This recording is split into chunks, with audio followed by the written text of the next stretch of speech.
Even 40-plus-year-old non-traditional women want traditional husbands. Gentlemen, what has become of some of these older, modern, single moms these days? There was a time decades ago when all they wanted in a man was that he is breathing. Now, they have the same criteria as women in their 20s. They want a steady, solid, traditional gentleman who does not lie or cheat, yet they want these same great, perfect guys to take them as they are, no questions asked. What am I talking about in this video, you ask? Glad you asked. Shout out to the YouTube channel Blacklight Podcast with Thon Lexy, who did a reaction to a Kendra G Instagram dating video where women call into her show looking for their perfect forever guy.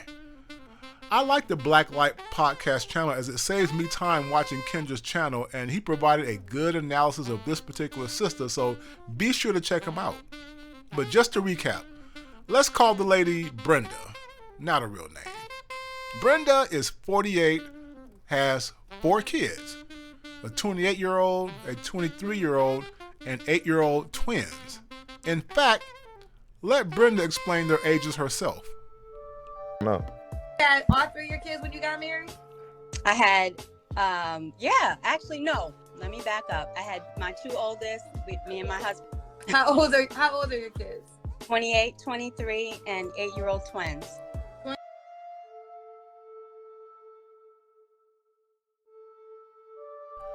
Notice how she had to think real hard about her answer. This awkwardness makes sense once you watch the entire video clip, so do check it out. The way she explained her background was kind of confusing, and Kendra was pretty patient with her. But us men in her target age range, she likes guys 38 to 55, are wise enough not to just let that confusion slide like that. Even though I'm sure she's a pleasant human being, I think she's not being realistic about who we men are. Continuing, Brenda tried to clarify the timeline of baby daddies and a long-term boyfriend in between, but it got confusing. Here's a quick little video snippet or audio snippet.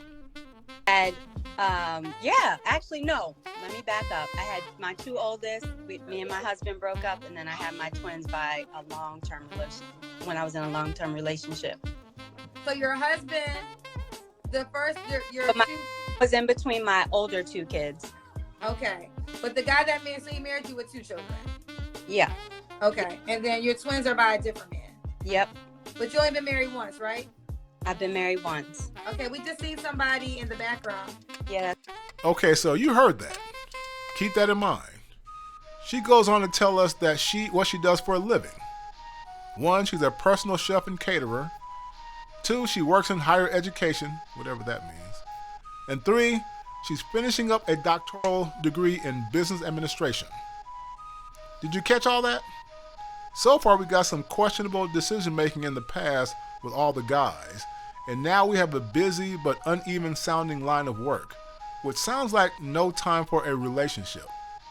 With twins at 8 years old, there's no way you can do or spend quality time with an established gentleman, which is what she pretty much is asking for. And especially for a man between 38 and 55, it is very unlikely she can prepare herself to be a wife for such a great guy, much less be of the age or be of age to provide children for that guy if they want children.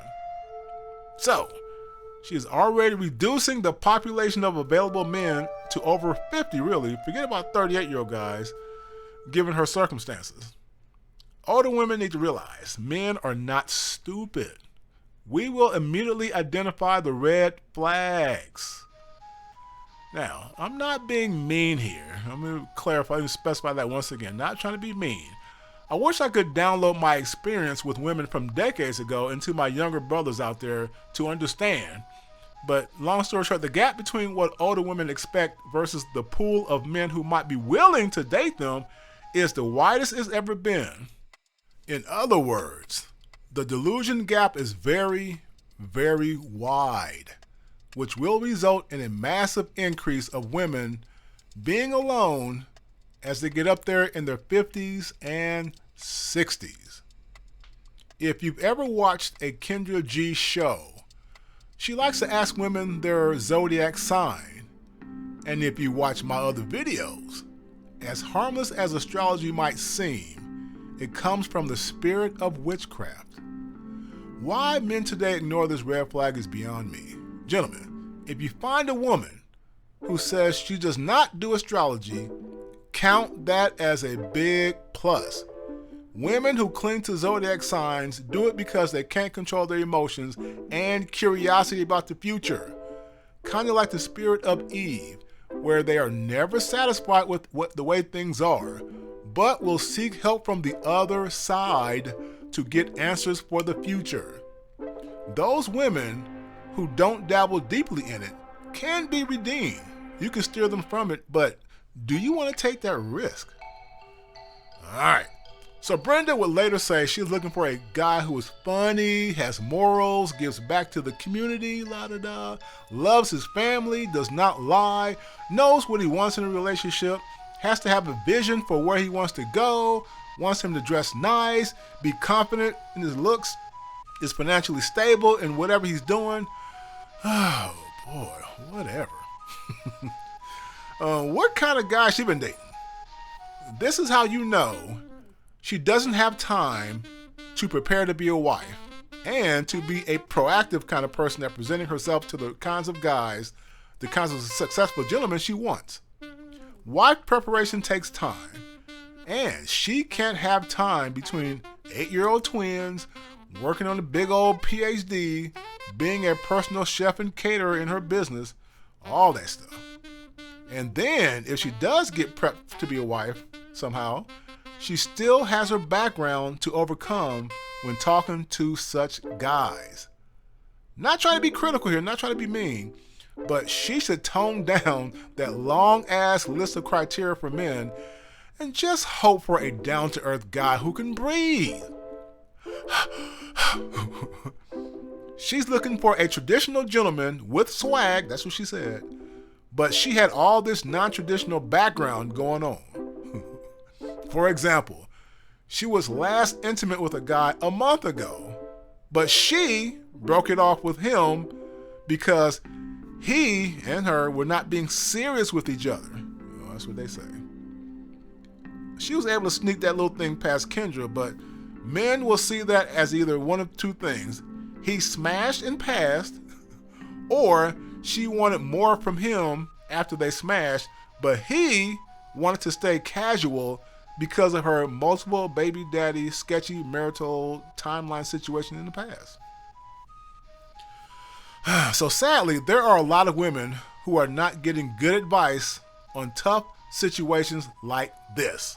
So they lie to each other, saying crazy stuff like, "You go, queen.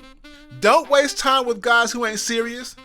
Your perfect man is out there somewhere. Just speak him into existence, girl. Order him on Amazon." She went on to say she's single by choice, whatever, code word, which is a code word for no one wants to marry her. So let's just say I'm picky to keep the upper hand. She even said she's very traditional. She said that after all this background she mentioned. But we know her history suggests otherwise. She complained that men don't want to court or date anymore like they used to back in the day. Why do women say that? Maybe I missed the part where she is a 19-year-old virgin or something with no kids. Who says that at that age? I guess if they say they are traditional, despite the multiple baby daddies and a marriage that was sketchy, that grown men will just fall under her spell and ignore all that stuff. Whatever. But I do give her credit for not expecting an expensive date with a guy. Something that more modern women should embrace, by the way.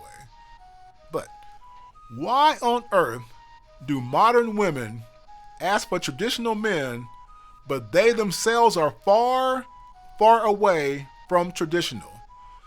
Ladies, please just be honest and humble. Is that too much? Even though it's pretty much an uphill battle for older women with kids by multiple baby daddies to get a traditional established gentleman, if I had to choose between someone with a long list of criteria like Brenda over here, or say Linda over here, who is the same but is honest about her background and only seeks a good man, and she keeps it simple, trust me, I'll be inclined to talk to Linda over Brenda. I'm trying to get my rhyme on here, by the way. Finally, why did I say sketchy marital timeline situation? Well, let's just run this clip of her saying it herself. She'll let her explain it. Okay, they caught it in the comments, so let's get it clear. So wait, real quick. Okay, let's just clarify because I missed it, and they're asking me to bring this back up in the comments. So basically, when you were pregnant with your twins, you were still married? Yes, I was. Now, Victoria, do you think that's a red flag to be married? Not at all. Because again, why not? You're so dumb. Just like life happens. Like if you can't find someone to actually divorce them, you have to go through the rigmarole and go through the processes. And his family's in Trinidad, so when I finally tracked him down, we got divorced. So I watched this segment a few times, and I'm still confused. But what I heard is that while she was still technically married to her second baby daddy from Trinidad, the father of the 23-year-old, she got into a relationship that would last 9 years with some other dude. According to her, this should not be a red flag at all because life happens. It just happens. And the baby daddy up and left for Trinidad. So it took her forever to divorce him. However, don't you dare question this as being traditional. I'm traditional. No, you're not. Gentlemen, the lesson here is that you can't be smitten by a pretty face no matter the age. And she is pretty for 48, in the face at least. I didn't see the rest of her body, but face-wise, she's pretty. You have to pay attention to all these details. All the details. Stay your course, gentlemen. Don't forget to like, share, and subscribe so we can keep this new channel growing. Until older, modern women drastically reduce their requirements of a man, the apocalypse of good men for them will continue. Welcome to the Brother Apocalypse.